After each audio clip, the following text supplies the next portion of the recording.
the 2020-21 preseason parent meeting.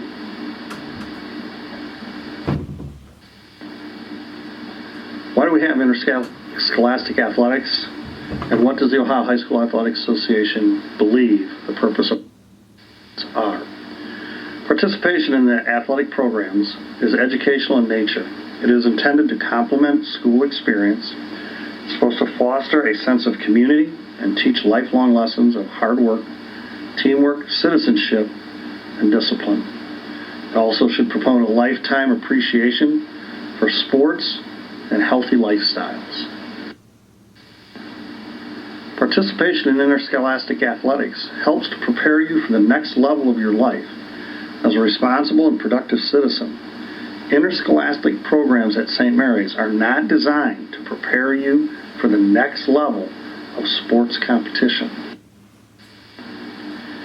The educational components of a participation in interscholastic athletics programs make it unique. The goal is to build teamwork, camaraderie, and self-discipline. School programs are unlike many other non-school organizations like JO or AAU that promote free player movement, the athletic development of the individual, and provide a showcase for those individuals. That is not the goal of athletics at St. Mary's Central Catholic, nor the goal of the Ohio High School Athletic Association. Participants in interscholastic athletics should engage in a well-rounded experience that includes participation in a multitude of extracurricular activities. The goal of the OHSAA and St. Mary's is to promote student academic achievement and success. These will always take priority over athletics, achievement, and success. The goal is the success of the team, not individual awards. We reiterate that participation in interscholastic athletic programs at St. Mary's Central Catholic is a privilege. It is not a right. It is earned, and rules are to be followed. Coaches and fellow athletes respected, as well as opponents. Some rules and regulations that govern Eligibility High School Athletic Association. They exist to help maintain competitive balance in school sports and promote the purpose of an education-based athletic program.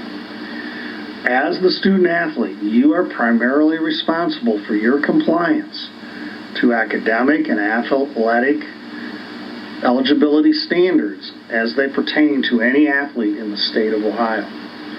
Besides the Ohio High School Athletic Association regulations, your school also has the authority to establish additional academic standards and codes of conduct, which each of your head coaches will do, and our school board has established additional regulations to go along with the basic Ohio High School Athletic Association rules. In order to maintain eligibility at St. Mary's Central Catholic, you must be officially enrolled in St. Mary's Central Catholic High School or participating in accordance with the state law, and you must have a biological or adoptive parent who lives in the state of Ohio. You shall not be eligible if you are competing under a false name or have provided your school with an incorrect home address.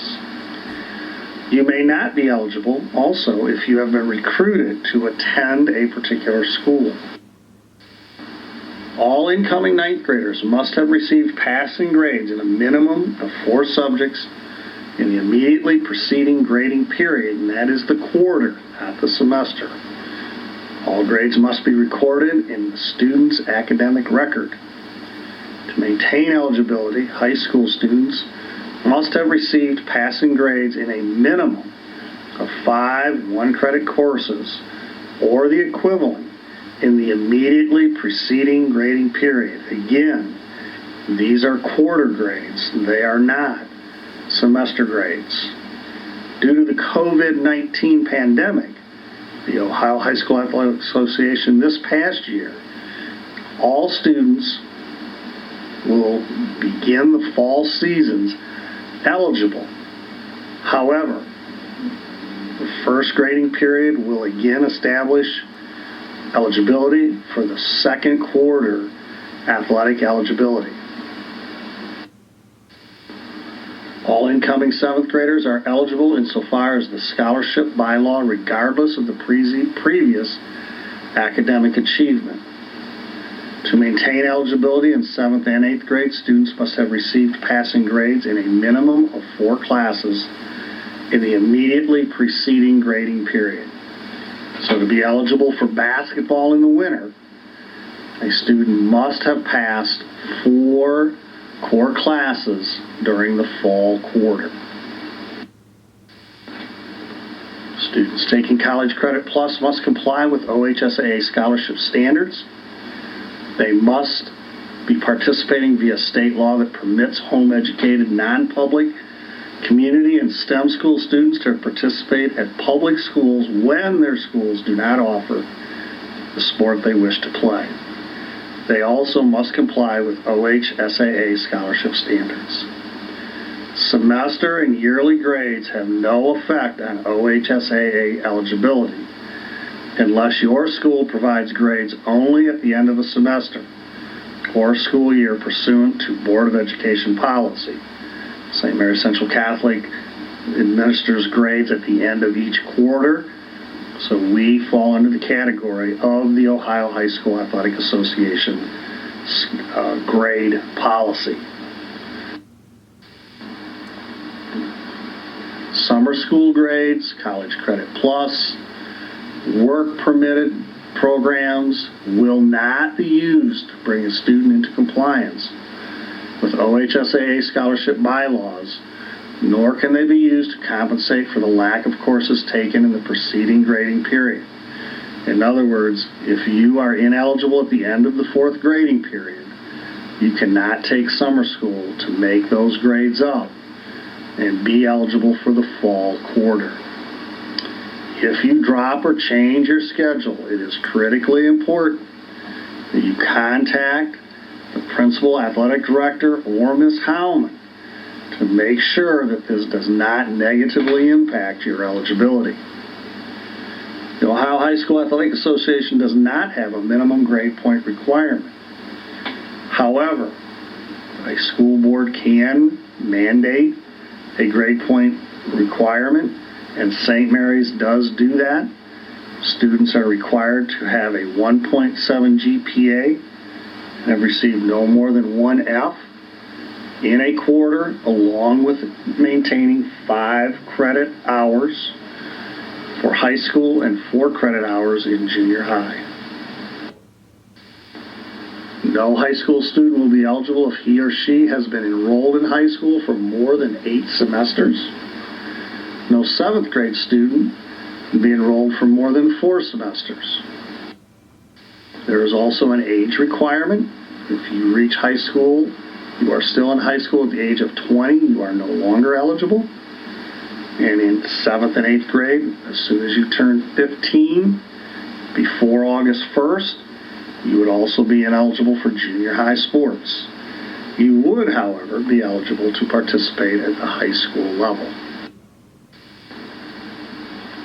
You will be ineligible if you are a member of a school team competing on a non-school team in the same sport during your school season.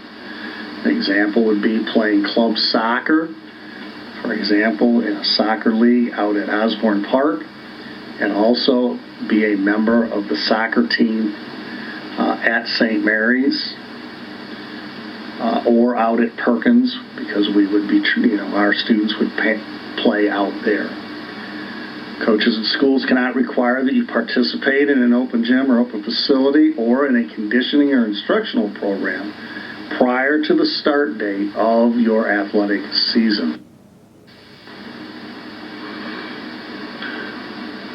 There are regulations restricting tryouts, practice, and competitions with non-school teams before, during, and after the school season. Also, what kind of instruction you can receive from school coaches outside of your season. These pertain primarily to the sports of baseball, basketball, field hockey, football, ice hockey, lacrosse, soccer, softball, and volleyball, and some individual sports such as cross country, track and field, and wrestling. There are no restrictions for instruction you can receive from school coaches outside of your season in all OHSAA individual sports, which would include bowling, cross-country, golf, gymnastics, swimming and diving, and tennis, track and field, and wrestling. You could lose your amateur status and forfeit all eligibility if you compete for money or other monetary compensation, or capitalize on your athletic fame by receiving money, merchandise, or services, or by entering into an agreement with a professional team or an agent. Transfer rules are established.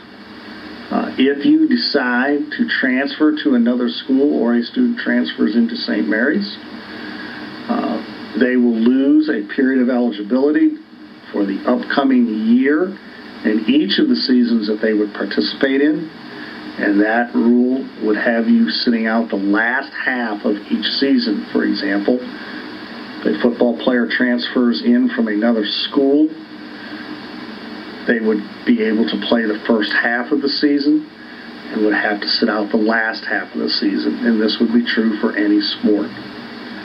This rule does have exceptions, most of which require the Ohio High School Athletic Association Executive Director's Office to become involved. Should you have transferred to this school, you must ensure all applicable paperwork has been submitted to the Ohio High School Athletic Association, and the state office has granted approval for eligibility. Full eligibility will be granted only if one of the exceptions to the OHSAA transfer regulation has been met.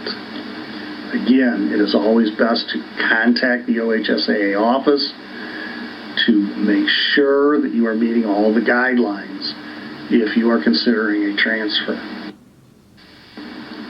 There are exceptions to some OHSAA regulations.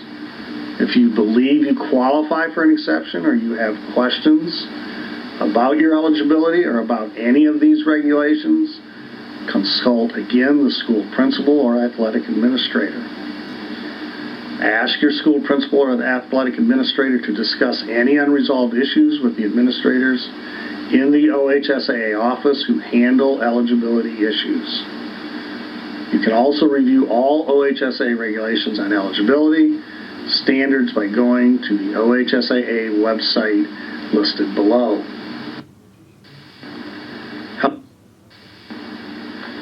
Before the season's first practice or prior to your first participation, should you join a team after the season has started, you must have had a physical examination within the past 13 months, and an examination clearance form must be on file at the school.